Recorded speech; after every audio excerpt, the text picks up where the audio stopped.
Akkam jirtu hordoftoota keenya bakkuma jirtanitti nageenyaaf jaalala isiniif hawwineeti kan nuti jirru OBN sagalee uummataati kan isin hordofaa jirtanii sa'aatii kanarraa kaafnee immoo kan isin biraan geenyu sagantaa yeroo kaayyooti kaayyoo maltiimiidiyaa qopheessuudhaan kan isin biraan ga'u marree qophii keenya egaa hordofaa yeroo gaarii nu wajjiniin dabarsaa yaadoo qabaattan barreessanii bilbiltanii nu biraan ga'uu ni dandeessu kanarratti kana dabalaa kanarraa immoo kana hir'isaa jechuun hin danda'ama. Qofaa keenya isin jirru sponsoroonni keenya jiru dhaabbanni daldala buna qarcaanshee sadarkaa pilaatiineemiitiin qophiin keenya bareedee akka isin bira ga'uudhaaf egaa sponsora nu ta'aniiti kan isaan jiranu dhaabbanni daldala buna qarcaanshee akkuma beekamu egaa oomisha bunaa irratti kan xiyyeeffatee hojjetu akkasumas immoo biyyoota alaa 24 olitti buna sadarkaa isaa eeggate kan maqaa biyyaa ol kaasuu danda'u erguudhaan dhaabbata beekamuudha. Kana malees immoo dhaabbanni daldala buna qarcaanshee bakka lammiinsaa rakkate jedhame hundatti dursee birmachuudhaan dhaabbata beekamuudha. Isaan egaa sadarkaa pilaatiineemiitiin sponsora keenyadha. Guddisnee isaaniin galateeffanna. Gama kaaniin baankiin Awaashis sadarkaa pilaatiineemiitiin sponsora keenyadha. Guddisneeti kan nuti isaaniin galateeffannu. Baankiin Awaash baankii keessanii, diinqa keessanii kottaa nu biratti fayyadamaa, nu biratti qusadhaa, nurraa liqeeffadhaa isiniin jechaa kan jiranidha. Egaa baankiin Awaash baankotii dhuunfaa biyya keenya keessatti argaman keessaa sadarkaa tokkoffaa irratti baankii argamuudha. Kana malees immoo baankiiwwan filatamoo jedhamanii Afrikaa irratti sadarkaan baheef keessaa 30 keessa warra galan keessaati baankiin Awaash jechuudha. Isaaniinis guddisneeti kan nuti galateeffannuuni. Egaa qophii kana beeksisaa kan isin wajjiniin turu ani Nasraa Shariifi gama ogummaa kaameraatiin akkasumas suur sagalee gulaaluudhaan fira hawaas nu wajjiniin kan isheen jirtu isinis nu wajjiniin ta'a isiniin jenneeti kan nuti jirru. Egaa guyyaa hadhaa waa wayii irratti xiyyeeffadheen jira. Yeroon isaa yeroo cidhaati. Yeroo cidhaa kana immoo egaa cidha dura waan baay'eetu adeemsifamaa akka aadaatti. Egaa ijoollee durbaa manaa qabnu gaafa eerumaaf gaafatamtu gaafa margi dhufu egaa namatti tola ijoollee geessifatanii gaa'ilaaf qaqqabsiifachuu nama gammachiisa. Maatii qofa miti kan gammadu ollaan hin gammadaa firriin gammadaa cidhi jira gaafa jedhamu fira qofa miti ollaanis hin gammada biyyatu gammada jechuudha. Kun waanuma biyya keenyatti baramee jirudha. Gammachuu ollaatiif kan nuti gammannu gammachuu firaatiif kan nuti gammannu jechuudha. Kanaaf cidha kanaan immoo wal qabatee maaltu jira? Of eeggannoon godhamuu qabu kan dagatamaa jiru maali laataa? Namni waan dagate wayitu jira. Wanti kun maali? Gaafa ilmoo keenya kennuuf jennu, mucaa keenya kennuuf jennu maalidha nuti kan nuti gaafachaa jirru? Bulchuu danda'a? Maal qaba? Amantaa isaatiin cimaadha? Wantoota gaafataman keessaa. Mana qaba. Konkolaataa qaba. Bulchuu danda'a.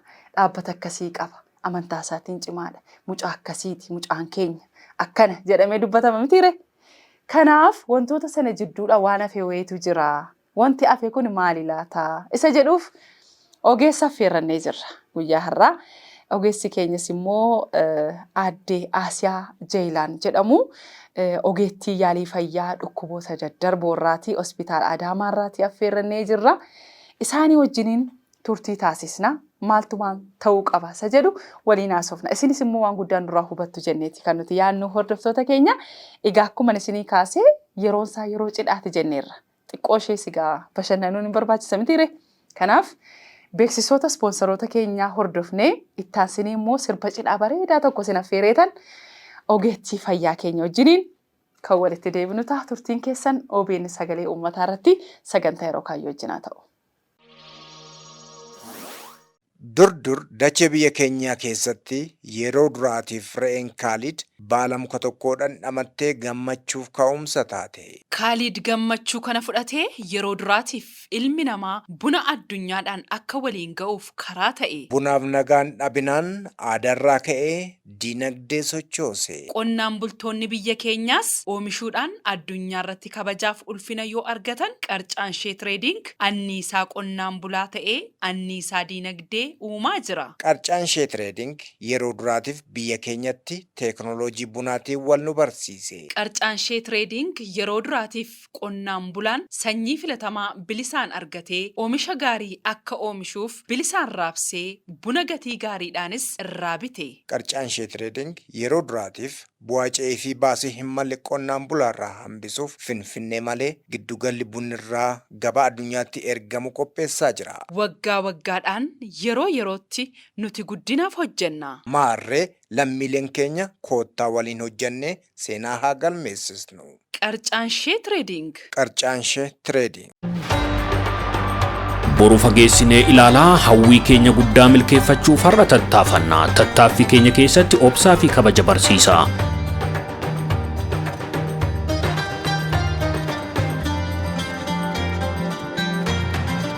Hawwiin kan dhugoomu dafqaan ta'uu waan hubanneef tattaaffii fi dhamaatiidhaan karaa agarsiisna. Kan dafqa keenyaan arganne xiqqaatus gatii guddaa qaba. Milkaa'ina keenyaaf galtee waan ta'eefuu ni kabajnaani. Milkaa'ina keessatti haqa qabeessummaa dhalootatti agarsiisna.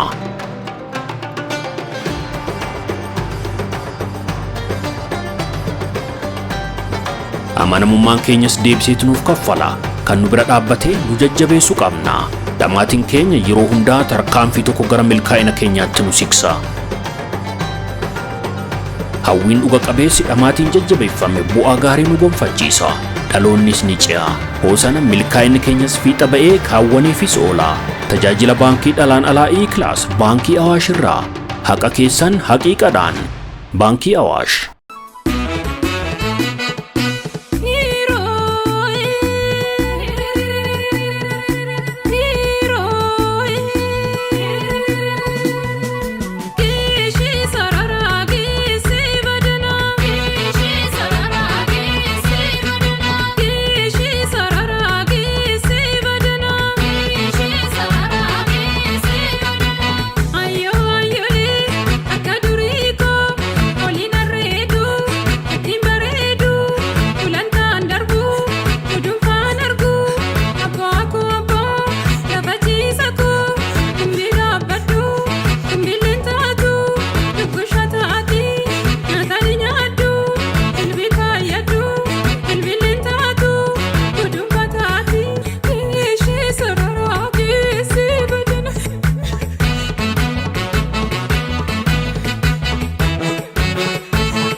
Beeksisaa fi sirba hordofnee walitti deebinee jirra. Hordoftoota keenya kan isin hordofaa jirtanu OBN sagalee uummataa irratti sagantaa yeroo kaayyooti.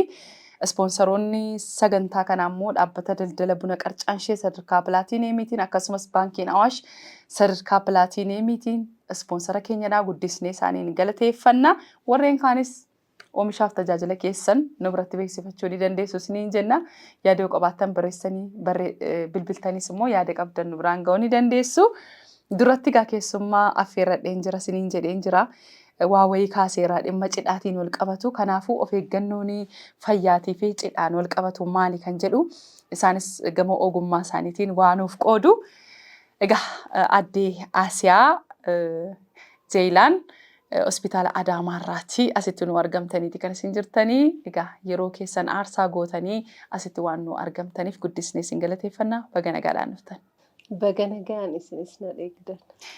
Ogummaa gaazexeessummaa kana keessas waan jirruuf hawaasattis hin makannaa wantoota dubbatamu isin dhageenya. Kanaan wal qabatee egaa waan tokko tokko immoo isin keessa jirtu hojii kana hojjechaa jirtu dhimma kanatti mee maal jettu of eeggannoo godhamuu qabu cidha kanaanis wal qabatee kan jedhu irratti haasofnu jenneeti. Akka gaariidha. Carraa kana isinis naa kennuu keessaniif baay'ee natti tole galatoome. Sirriidha. Yeroo cidhaa kana namni jiru isaa keessatti guyyaan inni dheegu guyyaa cidha isaati. Namni hundinuu jechuudha. Garuu wantoota dagatamuu hin qabne jira. Gaafa cidha keessa geellu yeroo hedduu waliin jiraachuuf, jiruu gaarii, jiruu qajeelaa waliin jiraachuuf deemna. Gaafa kaan wanta hundaayyuu hamma dandeenyeen bareechifannee itti galuu qabna jennee taphannaa akka ogeessa fayyaa gaafanne yaada akkanaa kana ka'u wanta sammuu keenya keessatti dhufu jira. Maalidha akkuma reefati kaaftee waa'ee qabeenyaa gaafatu, wal gargaaruu, haala amala gaafatu wantuma gaariidha, wanta barbaachisaati. Haa ta'uuti immoo waa'ee fayyaallee kaasuun dirqama. Maalidhaaf dhukkubni daddarboo ta'an hedduutu jira. Namni lama gama gamanaa walitti dhufee cidha keessa galuu duratti dhukkuboota gamaa gamanaa namarratti daddarban addaan baafatee hubatuu qaba. Sana booddee haala kamii waliin jiraachuu qabna jedhee karoorfatuu qaba malee odootti hin beekiin keessa galee rakkachuu hin qabu jechuudha. Maalidhaaf maatii diiguu danda'a, waa hedduus fiduu danda'a. Dhukkuban kana keessaa inni guddaan dhukkuba HIV/AIDSiti. HIV/AIDSiin akkuma beekamutti biyya keenyaatti hamma ta'e tokko fooyyee qabaatullee tatamsiinsa isaa har'allee jira. Har'allee tatamsiinsi isaa almost sadarkaa guddaarra jira. Keessattuu bakka muraasaatti haala ittiin baay'inaan mul'atutu jira. Kanaafuu ammallee namni of dagatuu hin qabu. Waa'een gaa'ilaa kun bareeda garuu gaa'ila irra caalaa bareechuu qaban. Erga bu'aa ofii beekan boodee haala kamii waliin jiran murtiin kan dhuunfaati. Otoon beekan itti galuun garuu xinnoo sirriidha jedhee yaadu. Amma wanta dagatame natti fakkaata. Akkuma reefuu kaasaa turte sana maal qabaa jiraachisuu danda'a, wajjin jiraatuu dandeessii malee dhaqaa qoratamaa of baraa of beekaa jedhee maatiin geggeessu annatti hanqataa jira. Maalidhaaf namoonni gariin dhufaa jiran. Sana qofaa miti yerooma isaatuyyuu maatiin tokko erga ka'eetiniin gaa'ela walitti fidee namaaf waamicha dabarsee booda dhaqaatii qoratamaa jedhaan. Sunirree sirrii miti. Maalidhaaf bu'aan gaafa qorannoo tokko geggeessinu haala lamaan dheegna. Yookiin bilisa ta'a yookiin immoo vaayirasiin sun jiraachuu danda'a. Kanaafuu jaratti walitti heerumtu kuni wanta kana haala kamiin itti deemna jechuudhaaf yeroo barbaadu. Yeroo itti sammuu ofii tasgabbeessanii karaa deemuu qaban filatan. Kanaafuu akka ogeessa fayyaa tokkotti kan natti dhagahamu dubarri tokkoof dhiirri tokko walitti heerumuu gaafa barbaadan dursanii itti yaadanii qorannoo taasisuu qaban. Qoratamanii haala kamiin jiraatan murteeffachuu qabanii jechuudha. Qoratamuu dhabuun dhala dhufuufillee rakkoodha. Gaa'ela keessa gallee waliin jiraachuu yoo barbaannu of keenyatti dhaabnaa miti dhala horatuuf maatii horatuuf deemna. Dursinee murteessuudhaaf barbaachisaadha. Yeroo kana wanti dagatame wayii natti mul'ata bakka hedduutti yookiin immoo yeroo dhumaarratti dhufaniitiin baay'ee yoo rakkatan natti mul'atanna. Yaada gaarii kaaftee of dagatuu hin qabanii. HIV qofas miti amma biyya keenyatti hepatitis B jennuun vaayirasiin jiru innillee hammaataa deemaa jiru.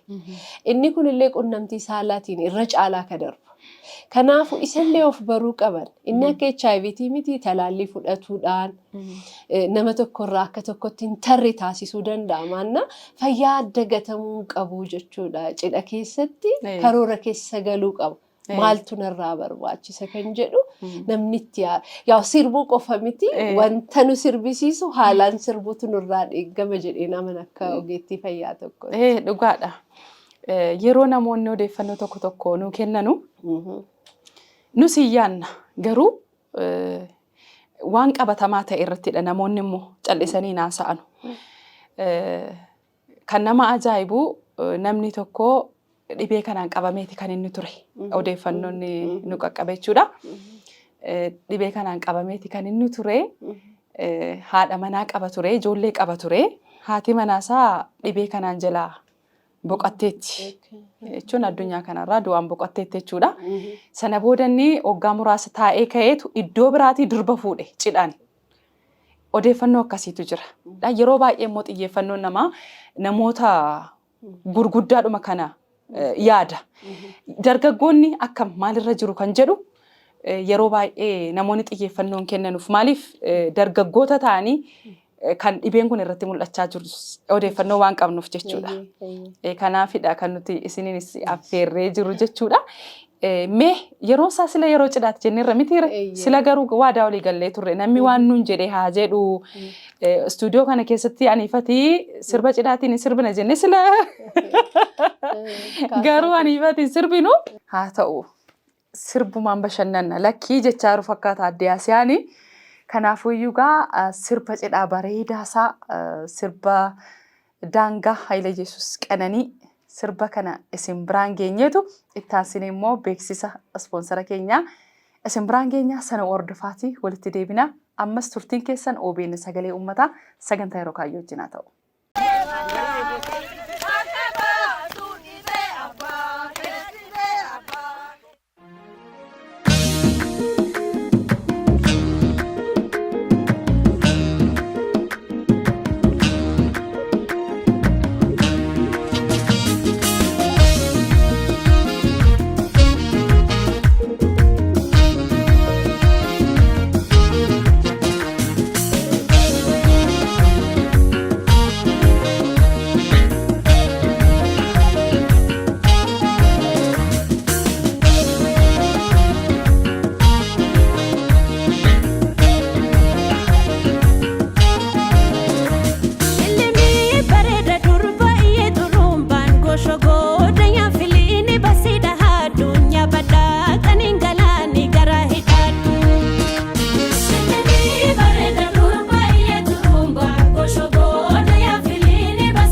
cirrachi walitti qabamee xuubata. Xuubnis walirra naqamee gamoo ijaara.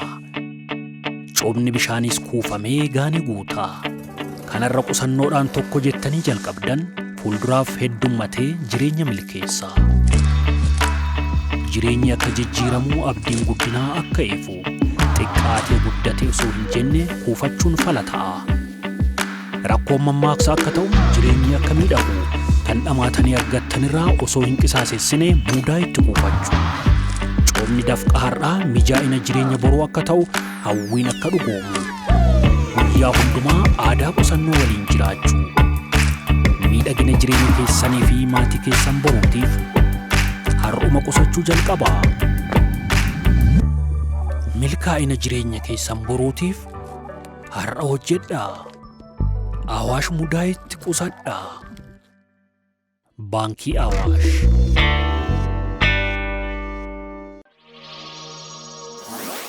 Hordoftoota keenya kan isin hordofaa jirtan OBN sagalee uummataa irratti sagantaa yeroo kaayyootii maarreega akkuma duratti isinii kaasee jiru ogeettii affeerradheen jira. Ogeettiin keenya aadde Aasiyaa Jeelaan jedhamu ogeettii fayyaa dhukkuba daddarbaa irratti kan hojjetan hospitaala Adaamaa irratti affeerrannee jirra.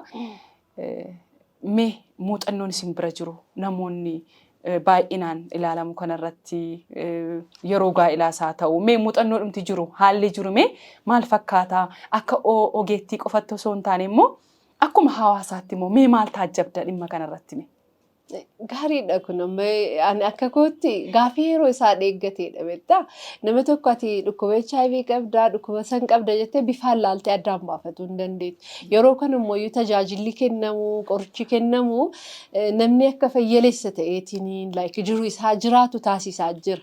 Kanaafuu laaluudhaaf immoo hundumaa hin dhageenye jechuudha miti. Yeroo kana yaa qolleeffannaa fi ofirraa fageessuun hammaataadha. Yaa wanti wayyaa qaba jennus stigma discrimination isa jennuun jechuudha.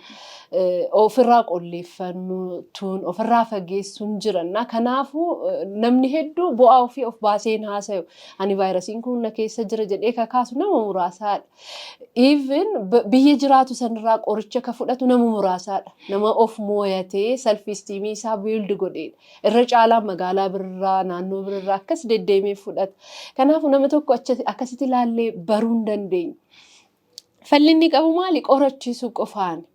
Amma maalidha wanti nu qunnamaa kan jiru odoo of hin beekiin achumatti wallaalanii walumatti siqanii eega jedhan booddee sana booddee yaa ogeessa fayyaa biratti yaa fidaa waliin jennee akkasitti dhiibnee gaafa dhufanii waan hin taane keessa jiru. Akka dursanillee miti amma wanta hedduutu jira. Even bu'aan isaanii addaan ta'ee wanta isaan gorsin waa hedduu qabna. Abbaatu murteeffatu haala kamiin jiraadhaa ka jedhu. Garuu ogeessi fayyaa amma mala adda addaa qaba. Callisee handaarumatti akka jiru saniitti miti jechuudha. Kan ta'uu qabutti aanee fayyaan keenya mallaqni kee meeqaa mallaqni ishee meeqaa duraanii kan dhiiraa qofatu gaafatama.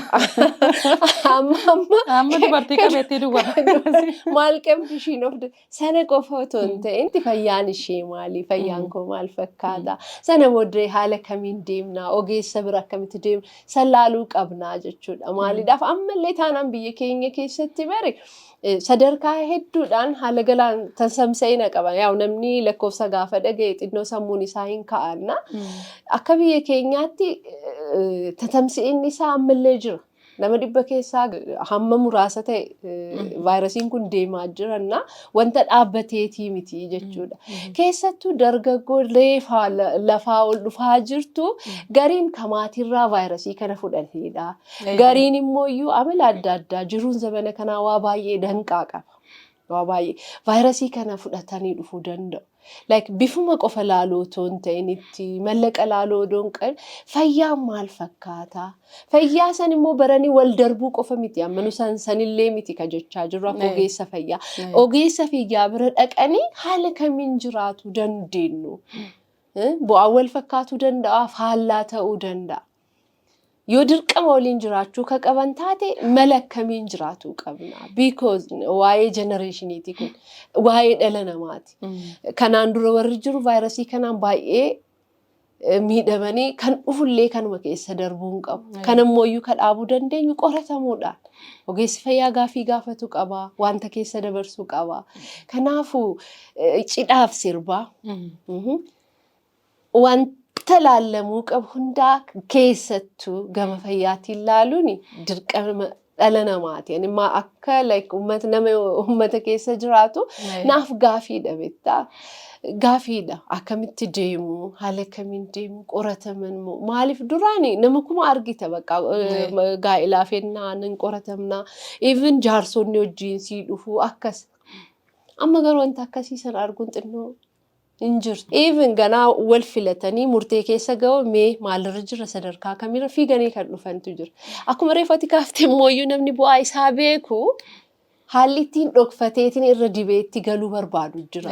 Kuni sirriidhaa miti sammuun isaa sirrii dalaguu dhabuudha. Wanti kijibarra dhaabbattee ijaarratte duubni isaa yaa'u diigamuudha.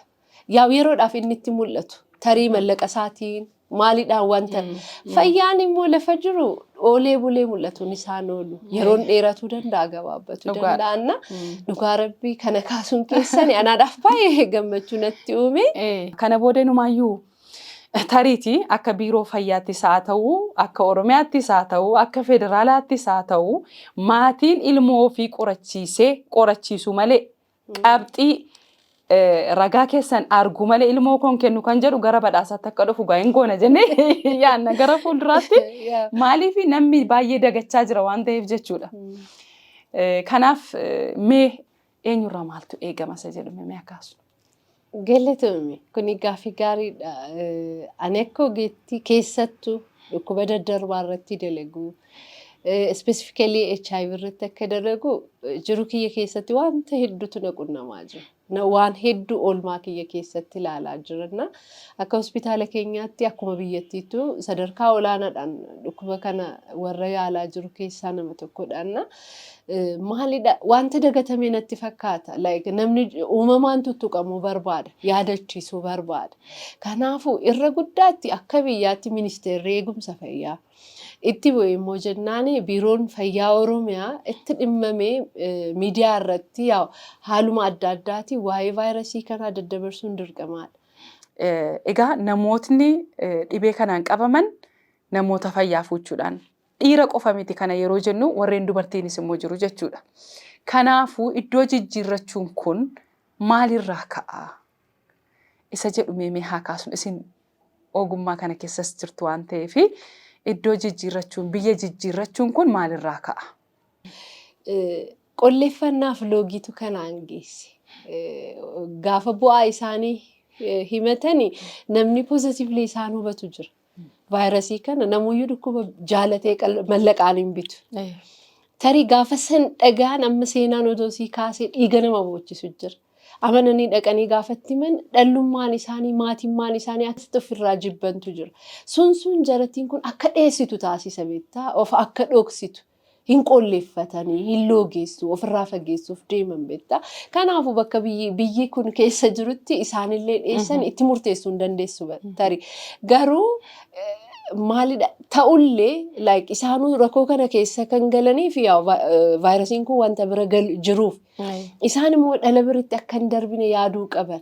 Xiiqiis keessa galuu danda'a beektaa ani barbaadee bitee fidee jedhee kaasuu danda'a beektaa. Keessattuu ijoolleen reefu lafaa dhufooni hedduutu jira.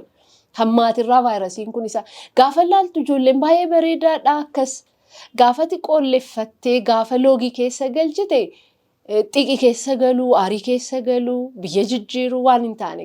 So uummanni illee maal hubatu qaba? Namni tokko HIV qabate jechuun wanta adda ta'e bakka dhukkubadhaa dhukkuba yaalamuu danda'udha. Malaan wajjin jiraatuu danda'amudha. Kana hubatuu qaba. Egaa mee waan baay'ee kaasnee jirra. Hordoftoonni keenya kan mana teessanii nu hordofaa jirtanu jechi siistar yookaan aadde Asiyaan jechaa jirtu kun kan haasaa jirru kun egaa haphee uumatee nutti haa qabatu jenna akka eebbaatti. Maaliif yoo ofii keenya ijoollee durbaa geesse mana keessaan qabaatin yoo dhiira ga'e kan fuusisnu hin qabaatin illee ollaa keenyaaf dabarsina fira keenya gorsina lakkii dammaqnu jennee wal dammaqsina waan ta'eef jechuudha. Aadde Asiyaa Jeelaan ogeettii yaalii fayyaa dhukkuba daddarboo irraatii hospitaala Adaamaa irraatii yeroo keessan isaayyuu baay'ee biizii taatanii jechuudha isa dhugaa. Sa'aatii kana sirraa afuun qabu jettanii asitti waan nu argamtaniif guddisnee isin galateeffannaa galatoomaa jiraadhaa. Gara fuulduraatti immoo bal'inaan egaa waan garaagaraa kominikeet gochaa waliin hojjennaa jenna. Egaa hordoftoota keenyaa aadde Asiyaa guddisneeti kan nuti galateeffannu isinis immoo waa hubattaniittu jenneeti kan nuti yaannu. Qophiin keenya kana fakkaata ture. Ispoonsarrii keenya dhaabbata daldala buna Qarcaanshee akkasumas baankii Awaash nooliin turanii guddisnee isaaniin galateeffannaa. Gama ogummaa kaameraatiin firaa hawaasa anis qophii kana beeksisuudhaan Nasraa Shariif waliin turre. Torban kun kan nagaaf jaalalaa isiniif haa ta'u. Nagaatti torban walitti deebina.